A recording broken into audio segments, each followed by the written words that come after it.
Yunusobod 13-kvartaldan JK mening uyimdan 2 xonali uyimiz chiqyapti. 2 xona birinchi etaj uyimiz. Hozir men sizlarga vizual qilib ko'rsataman. Bizdan boshimiz, bu yog'imizda asosiy podyezddan kirish eshigimiz bo'lyapti. Chap qo'limizda o'zimiz stroy mebellarni qilib ketishgan ekan, chiroyli qilib, kompaktni qilib qo'yishibdi. Uy remonti gap yo'q, zo'r qilib qo'yishibdi. Mana bu yog'imiz zalimizni qaranglar, zallarni ham chiroyli katta keng qilishibdi. Mana televizorlargacha bor ekan. Gilamlargacha solib qo'yishibdi. Gilamlarni ham ko'rsanglar bo'ladi. Mana televiziorlarni ham ko'rsanglar bo'ladi. Qaranglar. Zo'r qilib qo'yishibdi. Kirganlarga chiqqinglar kelmay qoladi bu uyimizdan. Bu yog'imizda sanuzilimiz bo'lyapti. Samishoniy qilib qo'yishgan ekan. Mana tualet vannasi ham katta qilingan ekan. Mana ko'rsanglar bo'ladi. Chap qo'limizda bu yog'imizda spalni xonamiz bo'lyapti. Mana spalnisi ham katta, keng, chiroyli qilib qo'yishibdi. Mana ko'rsanglar bo'ladi. Hamma narsalar bor. Mana. Hop. Endi oshxonamizga ketamiz. Oshxonamiz ham katta, keng qilingan ekan.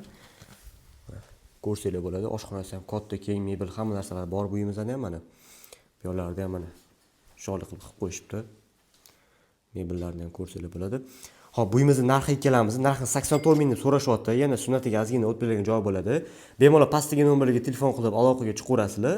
Uyimizning общий maydoni 51 kvadrat. Yunusobod 13-kvartalda aytganimdek JK mening uyim, g'ishli uyimiz bo'ladi. Bemalol pastdagi nomerga telefon qilib aloqaga chiqaverasizlar.